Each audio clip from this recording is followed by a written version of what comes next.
For today's baon mga kaibigan, magsisinangag tayo ng longganisa. Hamonado to mga kaibigan, chicken hamonado. Pwede na to mga kaibigan, tipid na tipid. Maliit lang tong longganisa mga kaibigan, pero 12 pesos lang to. Kaya okay na sa akin yan mga kaibigan, tipid na tipid. At masarap ang sinangag mga kaibigan, lalo na kung ilalagay mo sa dahon ng saging. Tunghayan nyo naman mga kaibigan kung ano ang baon natin ngayon, no? Siyempre masarap ang baon natin lagi mga kaibigan, pero murang-mura lang ang gastos natin kasi nagtitipid tayo mga kaibigan, ano? Sinangag lang to mga kaibigan, no? Sinangag na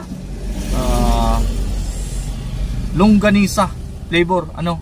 Yung hamonada, pero masarap to mga kaibigan, no? Ang sarap.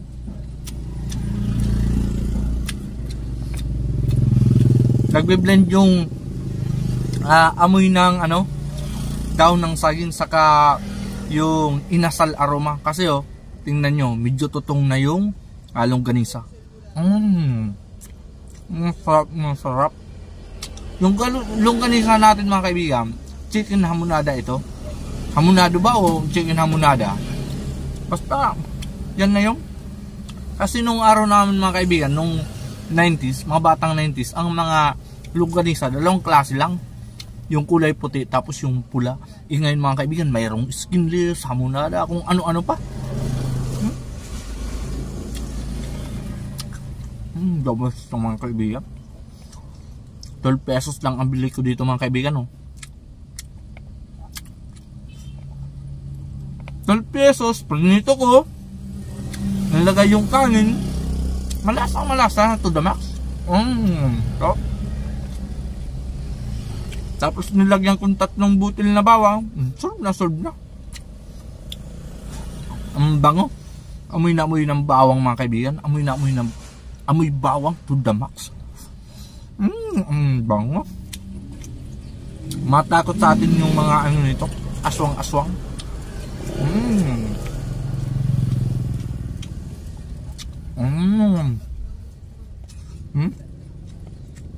Digit to mga kaibigan, masarap, no?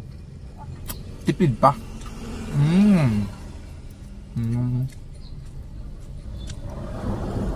Pag ako nagsisinangag mga kaibigan, sinasaba ko yung balat ng bawang, parang mas masarap kasi tingnan eh. Habang ano, ninahalo-halo mo yung sinangag, nakikita mo itong mga ganito.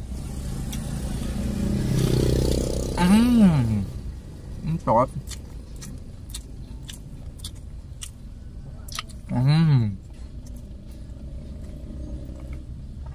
Lunes na mga kaibigan, nasulit natin kahapon yung ano, yung family day. Namasal kami sa Pailaw-Ilaw eh, sa capital ng ano, Camarines Sur. Pero tipid lang mga kaibigan, libre lang yung mga rides doon, saka hindi kami kumain mga kaibigan, kumain kami doon sa bahay. Pero yung kakain sa mga nagtitinda doon sa Capitol, hindi na kami bumili, wala kami masyadong pera na eh.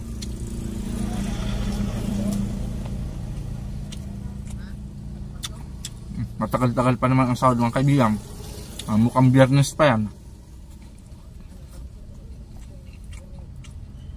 Buti kung mapaaga yung 10-month pay mga kaibigan. Nandito pala kami ngayon mga kaibigan sa Goa, Camarines Sur. Isa yan sa ano, maganda din na lugar dito sa Bicol. Maraming pasyalan dito. Shoutout na lang sa mga taga Goa, Camsur. At siyempre sa lahat ng taga Bicol.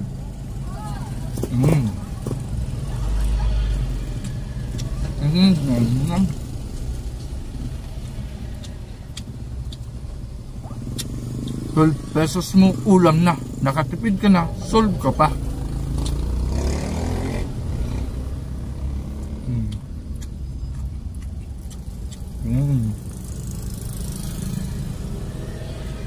One week ito mga kaibigan, sinangag edition.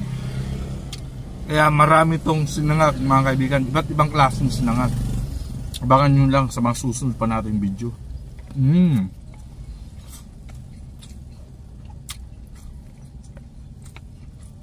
Ang sarap. Tapos na tayo magtanghalian. Salamat sa mga supporters natin dyan na patuloy na sumusubaybay sa ating mga ginagawang video. Hanggang sa muli, bye bye!